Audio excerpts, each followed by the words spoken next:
Betor Suryadi ini saudaranya Hasto bukan sih?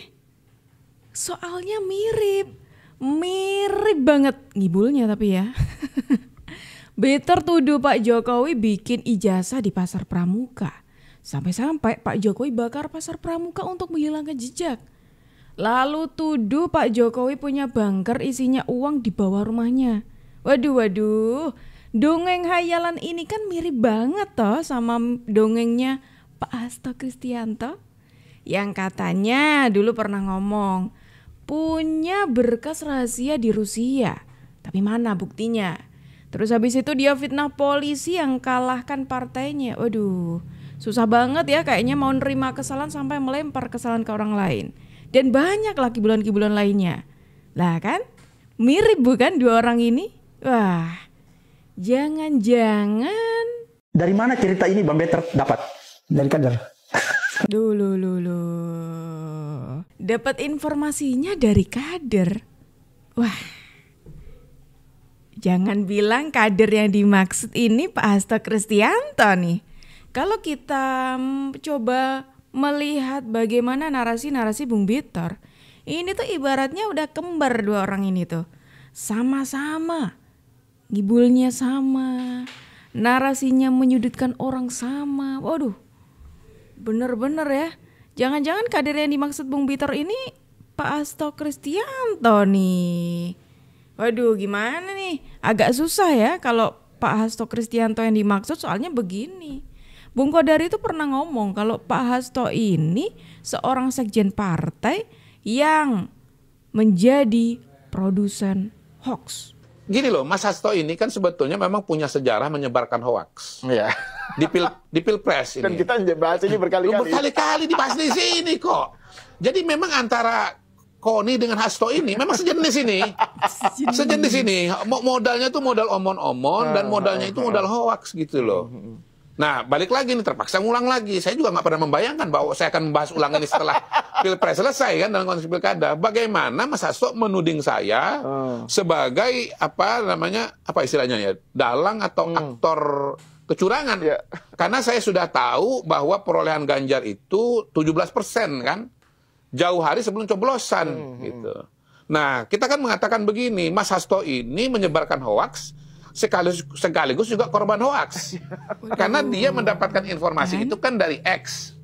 Di mana di X itu ucapan saya dalam acara TKD 02 Jakarta yang mengutip hasil survei calon presiden di Jakarta, yang temuannya adalah ya Prabowo Gibran sekian, Anies Baswedan dengan Muhaimin sekian. Lalu yang terakhir yang dipotong itu adalah suaranya Ganjar dan Mahfud itu 17% gitu loh. Di Jakarta. Di Jakarta. Pertama itu hasil Jakarta, bukan hasil nasional. Yang kedua itu hasil survei, bukan hasil pemilu. Yang ketiga ini bukan di tempat tertutup gitu kan. Itu di tempat terbuka, dan saya duga itu yang merekam itu adalah wartawan gitu. Kemudian ya apalagi ya ini semua sebetulnya menunjukkan bahwa apa yang ditudingkan Hasto bahwa ini desain kecurangan, bukan kecurangan sama sekali gitu loh. Jadi dia keceleknya tuh banyak. Betul. Mas Hasto ini. Keceleknya banyak. Gini loh, Mas Hasto ini kan menurut Bung Kodari saja, Pak Sekjen ini merupakan orang yang menjadi produsen hoax. Dan kok bisa kalau yang dimaksud Bung Betor itu adalah Pak Hasto, kok masih bisa orang seperti ini dipercaya? Buktinya tuh sudah banyak. Oke, kita tunjukin salah satu aja teman-teman. Salah satu contohnya ketika Pak Hasto ini menarasikan mengenai dokumen rahasia di Rusia. Tentang Mas Hasto, nggak tahu ya, belajar pengalaman dari Pak Kusnadi yang tiba-tiba ada yang direbut apalah dari handphone atau buku catatan PDIP atau apapun. Saya cuma ngasih tahu aja sebagai sahabatnya, pada saat saya pulang ke Jakarta banyak dokumen penting sudah saya amankan. Jadi yang takut dokumennya bisa dihilangkan dan bagaimana lah gitu, udah saya amankan di Rusia. Jadi pada saat saya pulang ke Indonesia, saya dititipi beberapa dokumen penting dan sudah saya amankan dan saya sudah notariskan di Rusia ini. Ya bisa saja itu jadi bom waktu, kita lihat aja.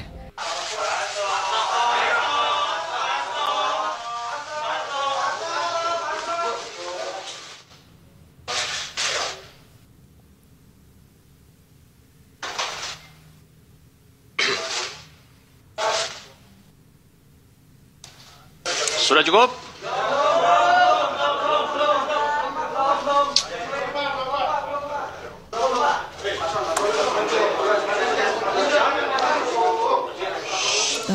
Salah satu narasi yang dibangun ketika Pak Hasto ini masuk tahanan waktu itu adalah narasi mengenai dokumen rahasia di Rusia.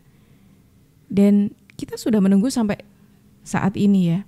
Berarti sudah ya setengah tahunan lah ya teman-teman.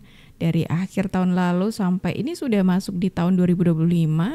Sudah di pertengahan bulan, pertengahan tahun. Terus sampai detik ini pun tidak ada gitu loh. Makanya tadi saya bilang, ngibulnya mereka ini sama.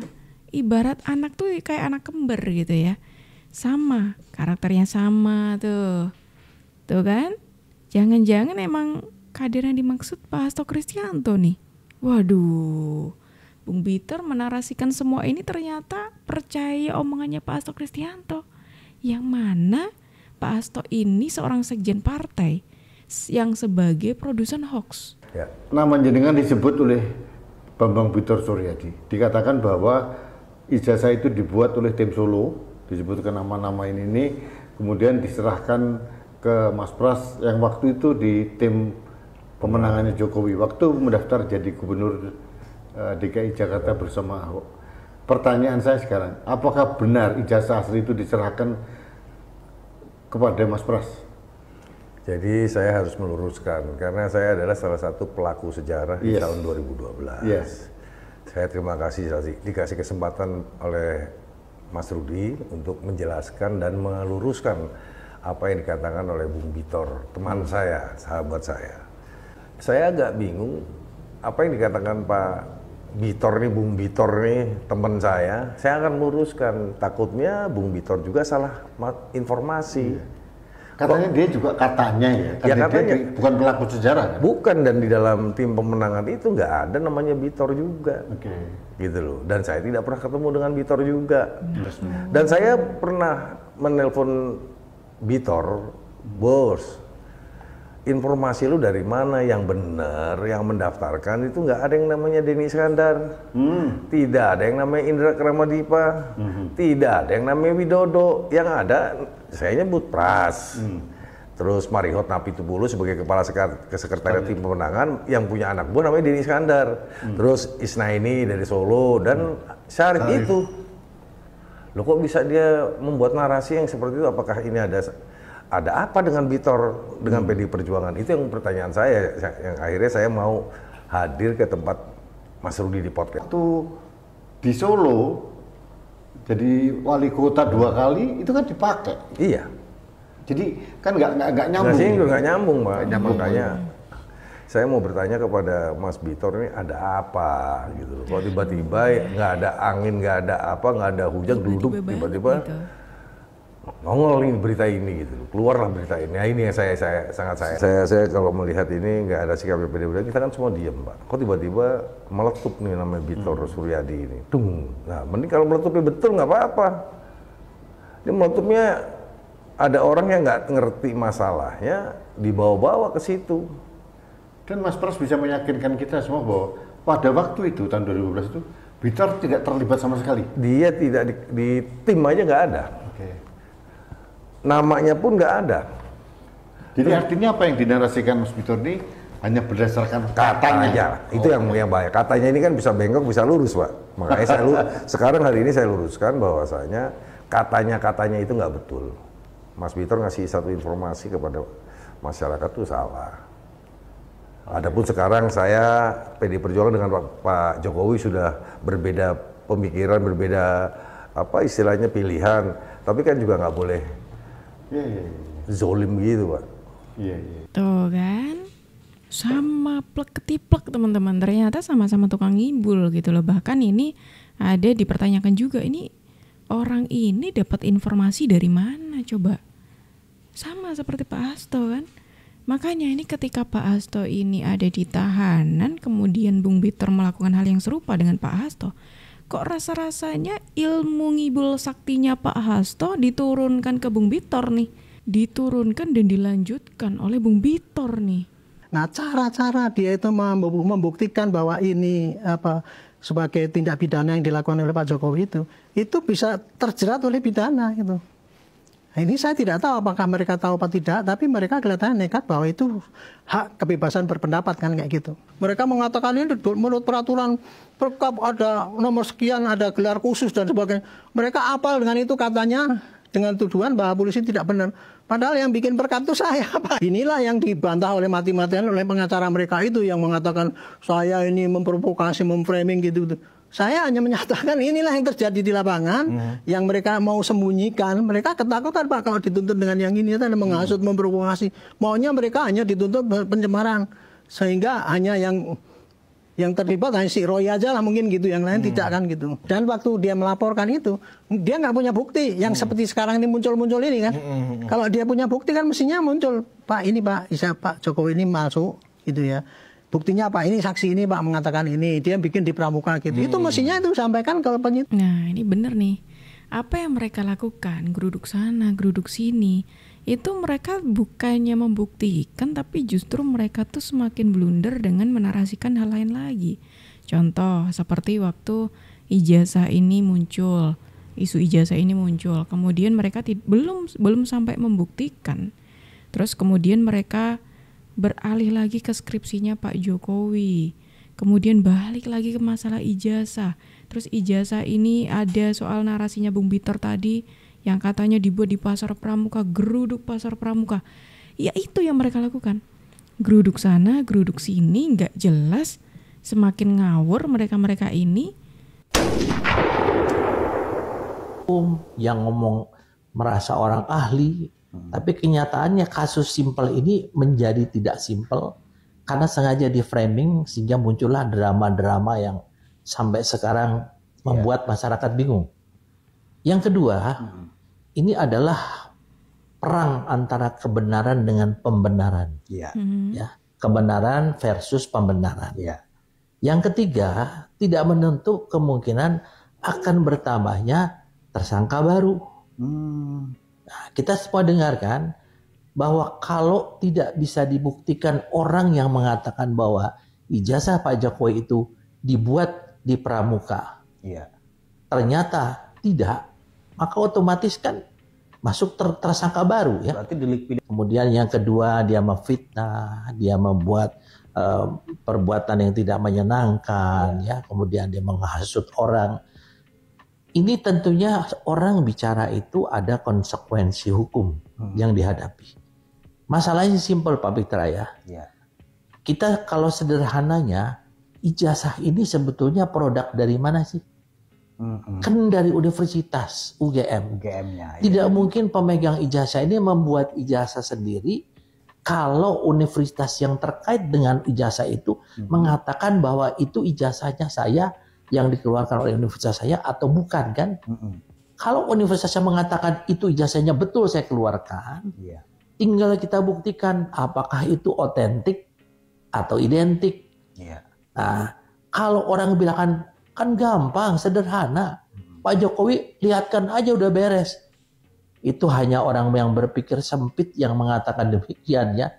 Kalau saya mindset saya udah mengatakan ijazahnya Pak Pitra palsu, mau dikasih lihat saya sejak dari pertama sampai sekarang, nggak mungkin saya percaya dong. Pasti saya akan bilang, oke, buktikan ijazah kamu itu adalah asli. Cara membuktikannya di negara kita, negara hukum, harus bikin laporan kan. Kita laporkanlah ke polisi, menjadi satu kasus.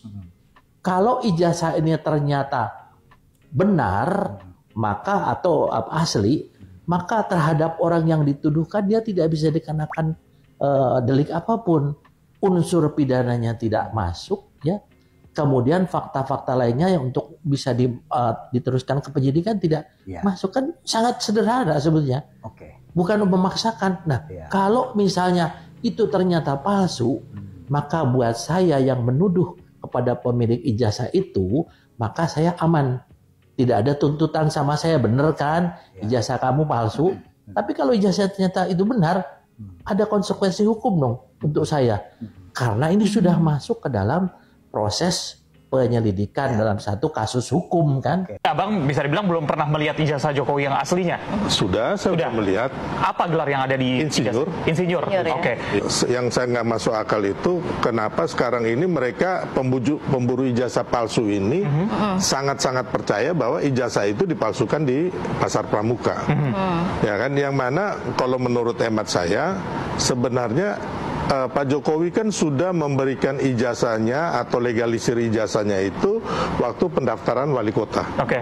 Nah, tinggal kan waktu pendaftaran di DKI, otomatis kan sebenarnya hanya di copy paste aja, tinggal dikasih, ya kan? Karena dokumennya sama ya? Ah, dokumennya kan sama. Tapi kenapa sekarang ini berpindah pemalsuan itu dari UGM ke pasar pramuka, gitu loh. Ini yang menjadi kebingungan saya dan mungkin juga masyarakat ya. Kenapa ini bisa terjadi? Tapi yang saya lihat kebingungan kita ini sama teman-teman yang memburu ijazah palsu, mereka juga percaya bahwa ijazah sekarang ini dipalsukan di pasar pramuka. Ya. Hampir semuanya mempercayai itu. Jadi kemarin itu kalian meneliti apa gitu loh? Ya, oke. Oh, ini yang aku maksud tadi teman-teman. Mereka yang suka hobi geruduk sana geruduk sini, suka mencela-mencela. Iya, suka mencela-mencela. Makanya ini patut dipertanyakan. Dan apalagi kalau kita bicara soal kasus ini, proses hukumnya itu masih berjalan. Masih berjalan dan sangat berkemungkinan loh kalau misalkan ini nanti akan bertambah tersangkanya. Wah, ini nih, ini yang bisa jadi bikin mereka dag-dig-dug terus tiap hari. 19 tahun. 19 tahun? Iya. 19 tahun, terus sekarang bekerja sebagai apa? Security di bandara? Ya, di bandara internasional. Udah berapa lama security? Baru 1 tahun sih sebelumnya. Sebelumnya? Yang lainnya ya, nggak usah disebut. Ibu, syarat tuh bisa security di sini apa? Dia tesnya 4 bulan ya. Yang ditanya itu pertama harus benar-benar asli. Kita itu sekolah di Indonesia-nya itu ijazahnya harus asli ya. Dia periksa dulu, Cuma nggak keasliannya kan banyak yang palsu gitu kan. Nah udah lulus langsung kita ada masalah nggak di kepolisian sama bermasalah di bidang hukum atau gimana, kita nggak ada masalah kita bisa. Oke, langsung terus? ditanya bahasa apa aja bisa. Bahasa? Nah jadi aku tulisnya cuma 5 bahasa. 5 bahasa? Ya, 5 aja ya. Coba apa aja 5?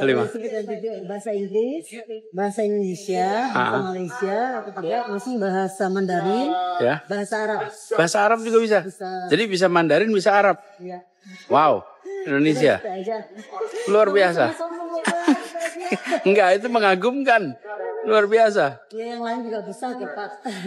Betah di Taiwan? Betah, yang penting enggak kamu yang tahu salah aja. Ya, keluarga di Indonesianya di mana? Di Jakarta. Di Jakarta. Bu, selamat bertugas ya. Titip nama baik Indonesia. Alhamdulillah. Makasih. Iya, ada yang bapak-bapak satu ini yang saat ini nganggur ya. Itu kayaknya lagi ikut menggoreng-goreng masalah ijazah nih, sampai jauh ke Taiwan loh ya. Jauh-jauh ke Taiwan untuk menggoreng masalah ijazah asli. Tadi kan sudah disebutkan gitu. Ijazahnya harus asli, ijazahnya harus asli. Ikut-ikutan goreng soal ijazah ya Pak Anies ya. Aduh. Ketika Anies Baswedan itu dikriminalisasi, itu Pak Presiden Jokowi berbicara dengan saya. Beliau sangat khawatir terhadap munculnya Anies Baswedan. Sehingga itu nyata-nyata kasus Formula E itu kriminalisasi, dan saya bersaksi itu dari perintah Pak Jokowi secara langsung. Pak Jokowi kan ketemu sama saya di istana setelah Pak Anies dipanggil di KPK. Lalu Pak Jokowi mengatakan, itu gimana Pak Sekjen, mosok dipanggil KPK tambah terkenal. Nah itu kegelisahan Pak Jokowi terhadap Mas Anies. Sampai saya juga tanya, Mas Anies kenapa sih kok Pak Jokowi sepertinya takut sekali sama Mas Anies. Saya tanya itu bersama Pak Mas Basara. Beliau menceritakan berbagai aspek-aspek yang ya harus izin Pak Anies kalau itu bisa sampaikan ke publik. Ini salah satu juga contoh bagaimana kengibulannya Pak Hasto Kristianto, yang mana sampai sejauh ini tidak bisa dibuktikan. Pertama itu, kedua kalau bicaranya soal itu ya, bukannya dulu Pak Hasto itu juga pernah ngomong Pak Anies tidak punya prestasi. Kok sekarang ketika Pak Anies ini bersama dengan PDIP kemarin waktu di Pilkada, Itu kok narasinya langsung seolah-olah nih ada langkah atau kebijakannya Pak Jokowi yang berusaha untuk menjegal Pak Anies Baswedan. Tuh, kan jadi tanda tanya ya. Sangat jadi tanda tanya. Suka mencela-menceli omongannya. Gimana menurut kalian teman-teman? Silakan tulis pendapat kalian di kolom komentar dan terima kasih karena kalian sudah menemani aku dari awal sampai akhir. Aku Juju pamit undur diri. Sampai jumpa.